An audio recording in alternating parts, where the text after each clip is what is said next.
राष्ट्रीय जनता दल में सिर्फ अपने परिवार के लिए जीते हैं, वहां कोई दूसरा परिवार नहीं है।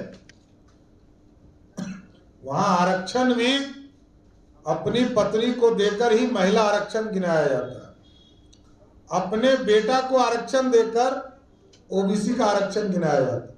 राजद के नेता लालू प्रसाद जी कहते हैं कि मंडल कमीशन मैंने लागू कराया। उनको याद ही नहीं है, बूढ़े भी हो गए हैं, बुजुर्ग भी हैं, बीमार भी हैं। उनको याद ही नहीं रहता है कि वो प्रधानमंत्री नहीं बन पाए थे, वो मुख्यमंत्री थे। आज लालू प्रसाद जी आरक्षण की बात कर रहे हैं और अब तो खुलकर वो कह रहे हैं कि मुसलमान को सबसे पहले आरक्षण देना है। कल का बयान भी आ गया। इस देश में मोदी और भाजपा जनसंघ के लोगों ने एक एक व्यक्ति के लिए आरक्षण की व्यवस्था किया है। आज भारतीय जनता पार्टी की सदस्यता ग्रहण करने वाले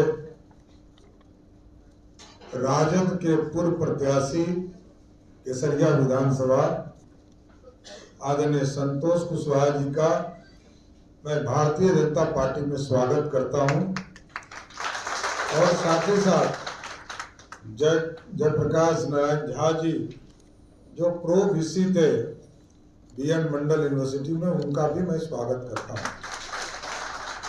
आज इस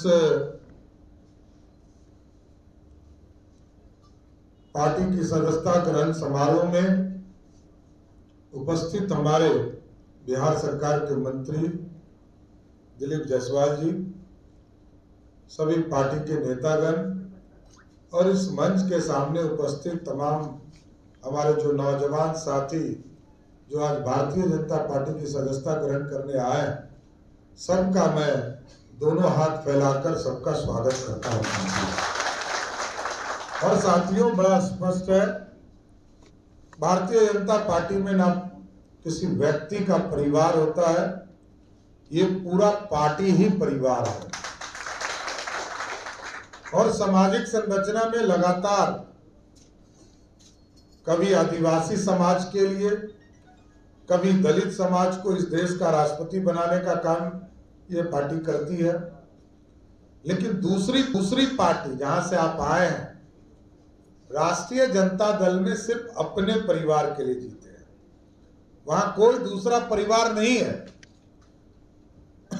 वहां आरक्षण भी अपनी पत्नी को देकर ही महिला आरक्षण गिनाया जाता है, अपने बेटा को आरक्षण देकर ओबीसी का आरक्षण गिनाया जाता है।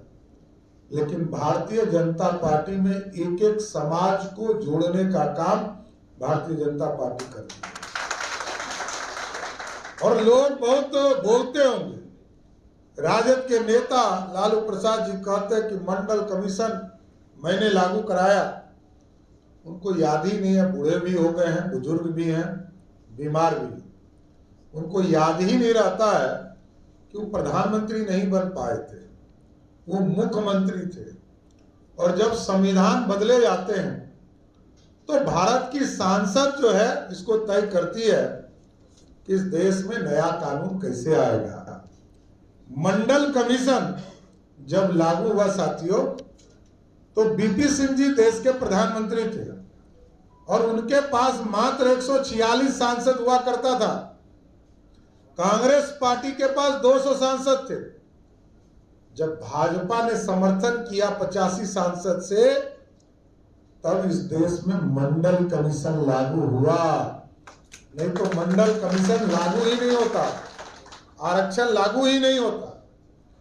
और आज लालू प्रसाद जी आरक्षण की बात कर रहे हैं और अब तो खुलकर वो कह रहे हैं कि मुसलमान को सबसे पहले आरक्षण देना है। कल का बयान भी आ गया। लेकिन आप समझिए कि इस देश को श्रेष्ठ बनाना और देश में एक एक व्यक्ति को आरक्षण है, एकदम पता रखना चाहिए। कोई वर्ग नहीं छूटा है, चाहे वो दलित हो, पिछड़े हो, अति पिछड़े हो या स्वर्ण समाज हो। जो आर्थिक रूप से गरीब है उन सबको आरक्षण है। कोई ये बोलता हो कि हमको कोई आरक्षण नहीं है, एकदम आप साफ तौर पर कह सकते हैं, इस देश में मोदी और भाजपा जनसंघ के लोगों ने एक एक व्यक्ति के लिए आरक्षण की व्यवस्था किया है। भले कुछ लोग अपने जीवन में दूसरे के लिए कुछ कहते नहीं रहे, लेकिन रोज वो कह रहे हैं ट्विटर से, फेसबुक से कि आज जो है आरक्षण खतरे में है, संविधान खतरे में है। उनको सिर्फ अपना डर लग रहा है कैसे बैकवर्ड फॉरवर्ड हो जाएगा। बैकवर्ड फॉरवर्ड हो जाए तो हमारे साथ पोलराइजेशन हो जाएगा। इसलिए साथियों, एकदम स्पष्ट तौर पर इस भारत को श्रेष्ठ बनाने के लिए, और संतोष जी का मैं विशेष स्वागत करता हूं कि आज भारतीय जनता पार्टी की सदस्यता आपने लिया है, और हम आपको आग्रह करते हैं आप सभी साथी मिलकर मोतिहारी में जो आपके साथ अन्याय हुआ है उसका बदला जाकर मोतिहारी लोकसभा में लीजिए और राधा मोहन सिंह जी को वहां से चुनाव जिता कर लाइए। पूरे बिहार में एकदम स्पष्ट आंधी चल रही है। अभी तक 14 सीटों पर चुनाव हुआ है। ना पिछले बार राजद का खाता खुला था, ना इस बार राजद का खुद खाता खुलने वाला है। एकदम जाइए पूरी मुस्तैदी के साथ। जहां राधा मोहन सिंह जी 1 लाख वोट से चुनाव जीत रहे थे, आपके आने से हमको जरूर आश्वस्त है कि 2 से 3 लाख वोटों से चुनाव जीतेंगे। एकदम सब लोग लग जाएंगे। इसलिए आज भारतीय जनता पार्टी की सदस्यता आपने ग्रहण किया। लाइव बिहार YouTube पर सब्सक्राइब और Facebook पर लाइक जरूर करें।